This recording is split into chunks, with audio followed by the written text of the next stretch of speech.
creek digging or creek hunting this weekend. And another cool surprise that I really liked is, those pool balls from a pool table? Oh, yeah. I got a number 10 pool Did ball. you? Yeah. Now let me think. That's an orange ball? I think it was blue. It was blue.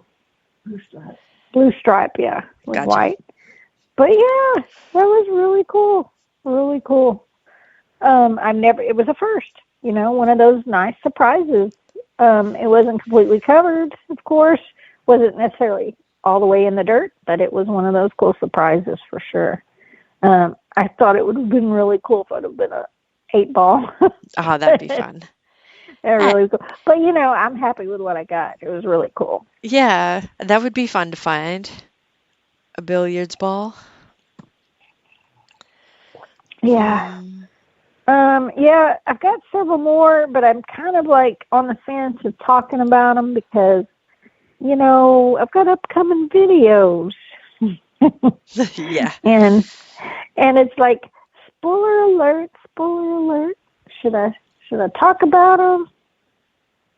Yeah, it's up to you. I mean, it's what fun. I'm gonna do. You can hear someone find something. Like, there's been some finds recently. But then when you see it. Yeah, and I mean, well, okay. if anybody doesn't listen to the Hoover Boys or watch the Hoover Boys, you've got to watch like the last 3 weeks because incredible. I haven't watched them in a long while. Yep. Oh my gosh. So here's what I will do.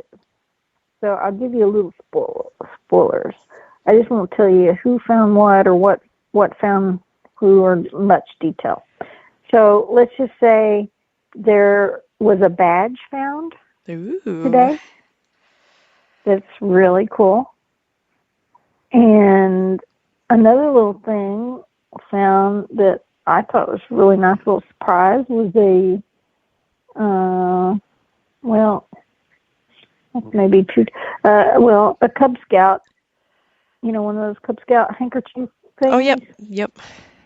One of those. And I got silver today. Did you? I did. I got silver. So that was nice. Nice little surprise in the dirt. And I think one of my favorite little surprises, maybe you've got a favorite one that you can share. If you look way back in my videos, I think it's called Relic Surprise is the name of my video there. And my dad was digging for me. We were digging in the woods on some of my cousin's property. And anyway, I dug this really cool find, and I was cleaning it off, and it happened to be a Woodman of the World little badge thingy, relic, one with the axe on one side and I don't remember what's on the other side where they cross. And I looked and looked forever to find another one just like that particular badge or pin or whatever it was. And I never found another one exactly like it. To me, those unique finds like that you can't find a duplicate of online anywhere, no matter how hard you research, that's cool to me. It is a really cool, neat surprise. It's one of those surprises in the dirt that, you can't replicate, Do you have anything like that? Or, any kind of really cool surprises in the dirt you found way in the past or in the present? Or? Yeah, I have that annular brooch. It's funny, going through Ken's book, I forget who it was, but there's a digger in Connecticut that he found one very similar to mine, and it dates, it's an artifact, and it's a silver annular brooch, and handmade, and it's really cool. But I mean, I was hunting that day in a field, and I found my first seeded dime. And I also found, I think it was like maybe my second or third hard times token, and then this little silver brooch, like a buckle thing, brooch buckle. So the brooch buckle kind of came like I was like, eh. It was the seated dime and the token that I was like all excited about. And when I showed John, he's like, "Do you know what this is?" And then that got me even more excited because I didn't know. I was still relatively new to detecting, and I had no idea. And he's like, "This could be Viking Age." And I'm like, "No, that's ridiculous." And then, you go and you look and you realize, oh my gosh, it actually could have, not sure about Viking, but some serious age to it. So Wow, that, really? yeah, that was pretty surprising and exciting. And more so exciting after the fact of knowing what it was, which I think is, with detecting and stuff, and even mudlarking, heck, with a lot of these different treasure hunting, like the privy digging Hmm. finds, once you clean them up and figure out what they are, turn into a whole Hmm. new surprise. Oh man, yes, definitely. You know, and one of my latest videos, my last video that I just uploaded when I was in Louisiana a week or so ago, um, we were hunting these fields, and Ken found what I thought was a J hook, but I knew that it looked bigger than a J hook. I never found a whole J hook. For those of you that don't know what a J hook is, if Civil War hook that I guess it held. What did the J hook attach to? Like I could be was it a totally wrong, bag? but I thought it was part of the bag. Yeah, I was going to say a bag. I think it attached to the bag or something. Anyway, long story short, I kept looking at it, and he's like, "What do you think this is?" And I said, "Well, it looks like a J hook, but it looks bigger." And it turned out to be a sword hanger. And I was like, "That is too cool. That's a nice surprise. You just never know. And if you've never found one, you don't really know what they look like until you do your research, you know. So anyway, I thought it was a really cool find. And then he found a really cool token that I found out when you spin it, you spin it, and it's got these arrows on it, and it says "you pay."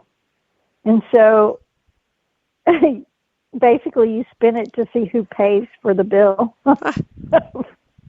Anyway, pretty cool. But sometimes you get those nice little surprises. I got a nice silver coin that day too, or that video. But I do have to say, anybody who's listening, don't try to Google J hook. Put in oh no, military or something else. Civil War. Yeah. Oh my gosh. But yes, a Oh knapsack.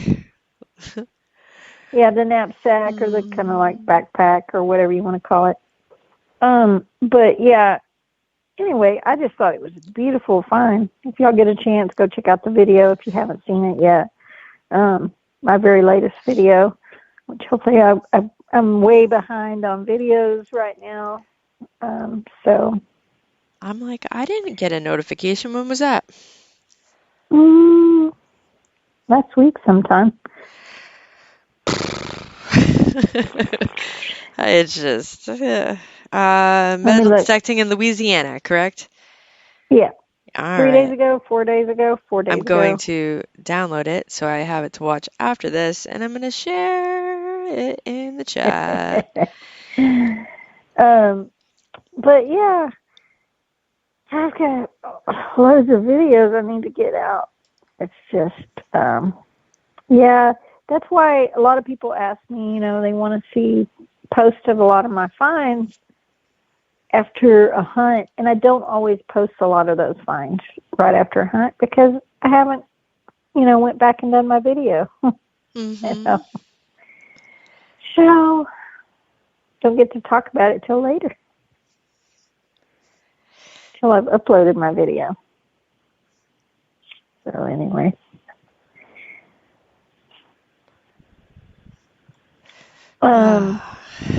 What else? I don't know, we're getting to that like perfect metal detecting weather here. Um, the trees are all dropping their leaves. We had a very, very well, I'm sure you all have listened to the show this summer. It has been a very wet summer, wet spring, wet fall. Actually, happy autumnal equinox. Not sure if I said that right. Happy fall. So hopefully fall won't be raining like it did all of summer. But our leaves, instead of changing color, are just crinkling up and falling off. So the process is actually it's a lot quicker. So a lot of our trees around the house are almost bare. A little bit further out, some of the trees that have a lot more trees around them look to be changing just a little bit. So it'll be maybe a week or two, and a lot of the undergrowth is all dying down, and yeah, the hopefully stuff will start being harvested, and hopefully I can find the time and be out detecting. Wow. Yeah, that's nice because today it got to 86 degrees and it was mighty humid, but got out early enough that it was still pretty cool when we first got out. But it was a hot, dry summer here. So hot, it was like up in 106, 109. 101, 105, 104. But the last week or so, we've gotten quite a bit of rain. So this morning, we just had a big rain yesterday. So when I got out this morning, and mud was just caked on my shoes, just caked. But yes, I am looking forward to the cooler weather here. Was supposed to get out to a field this weekend, but it didn't happen because the grass was like way, way, way, way too high to hunt. So have to wait for the first freeze to kind of kill that off. So anyway, no, I'll send you. Yeah, so we sent you our rain. Now, if you can send us a little bit of your heat, because I think I'll send you a little heat. We're getting down into like the low 40s in the evening, so the beanie is back. I've got my hat on. No. I'm sitting in the back room going, oh, okay. Now we play the game of how long can we go before turning the heat on? Well, wish I could send a little heat to you. It's a fun game. You see how many layers you can wear around the house for the next 3 months. Oh, man. I would say something, but I'm not going to say something with the heat here, but it's not about layers. I'll put it that way. Want to wear as least many clothes as you can. Yeah. Anyway, what else was I going to say? Something. I forgot. Oh, gosh. Anyway. You were talking about, I guess, so the leaves are, you said, already changing, or? They're just falling off, and they're just dying, just crinkling up and falling off, yeah. Our fire bush out front, though, is starting to change to red. Really? Mm-hmm. Oh, well, here it's still pretty green right now. There's some leaves starting to kind of slowly fall, so I don't know what it'll end up looking like. Yeah, I'm not sure. There were some that I saw were turning to a yellowish color, but I haven't. I'm trying to think. None of the trees when I went mudlarking, they've got the giant maples that usually turn like bright red and bright orange, and no, the leaves are just crinkling up and falling off. No, I remember it was beautiful when I was there before in the fall, just watching the pretty trees change. Speaking of that, though, here by November, a lot of that's when most of our leaves usually fall. And talking about, late October, early November, speaking of November, don't forget November 4th, my birthday.